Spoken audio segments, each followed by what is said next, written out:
Hello friends, welcome to my new video once again.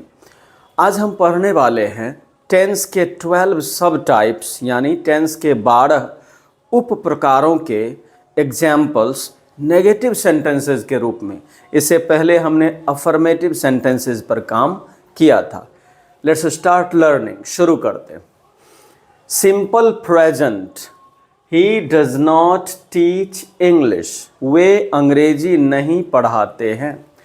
Simple past, he did not teach English, वे अंग्रेजी नहीं पढ़ाते थे। Simple future, he will not teach English, वे अंग्रेजी नहीं पढ़ाएंगे। Present continuous, he is not teaching English, वे अंग्रेजी नहीं पढ़ा रहे हैं। Past continuous, he was not teaching English, वे अंग्रेजी नहीं पढ़ा रहे थे। Future continuous, he will not be teaching English, वे अंग्रेजी नहीं पढ़ाते रहेंगे। Present perfect, he has not taught English, वे अंग्रेजी नहीं पढ़ा चुके हैं। Past perfect, he had not taught English, वे अंग्रेजी नहीं पढ़ा चुके थे। Future perfect, he will not have taught English, वे अंग्रेजी नहीं पढ़ा चुके होंगे।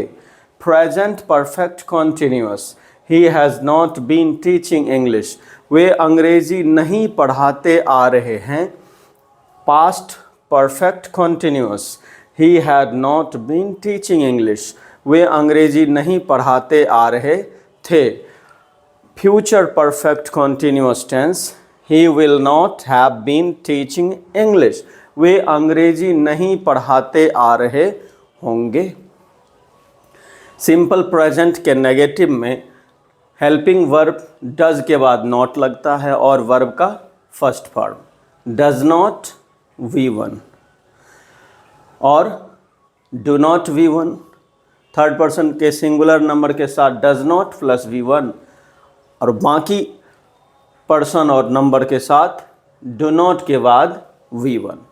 सिंपल पास्ट में डिड नॉट के बाद V1 यानी वर्ब का फर्स्ट फॉर्म और सिंपल फ्यूचर में शैल नॉट विल नॉट के बाद वर्ब का फर्स्ट फॉर्म का यूज़ होता है।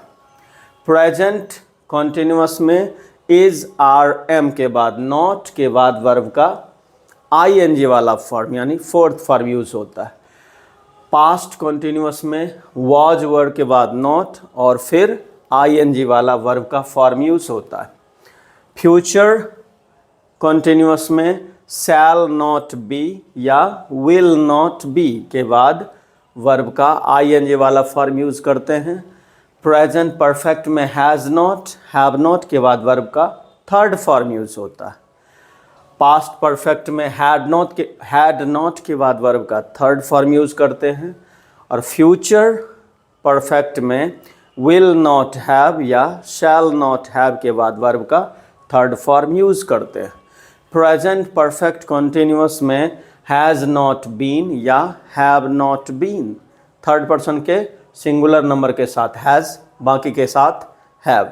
हैज़ नॉट बीन या हैव नॉट बीन के बाद वर्ब का चौथा रूप यानी ING वाला फॉर्म। पास्ट परफेक्ट कॉन्टिन्यूअस में हैड नॉट बीन के बाद वर्ब का ING वाला फॉर्म यानी फोर्थ फॉर्म यूज़ करते हैं और फ्यूचर परफेक्ट कॉन्टिन्यूअस में शैल नॉट हैव बीन या विल नॉट हैव बीन के बाद वर्ब का ING वाला फॉर्म यूज़ करते हैं। अच्छा, इसके साथ पॉइंट ऑफ टाइम और पीरियड ऑफ टाइम का यूज़ होता है। जैसे सुबह से तो सिंस मॉर्निंग, शाम से तो सिंस इवनिंग, 4 वर्षों से तो फॉर 4 years, दिवाली से तो सिंस दिवाली, कई वर्षों से तो फॉर मैनी ईयर्स। हालांकि सिंस और फॉर का यूज़ के लिए हमने अलग से वीडियो बना रखा है। अगले वीडियो में हम लेकर आएंगे टेंस के 12 उप प्रकारों के एग्जाम्पल्स यस नो क्वेश्चन के रूप में, यस नो इंट्रोगेटिव सेंटेंसेस के रूप में। आप देखते रहिए और अपनी इंग्लिश बेहतर करते रहिए। फेसबुक पेज पर हैं तो फॉलो करें, यूट्यूब पर हैं तो चैनल को सब्सक्राइब करें, वीडियो को लाइक करें, शेयर करें, बेल आइकन को ज़रूर प्रेस करें, ऑल पर क्लिक करें। Thanks for watching, good bye.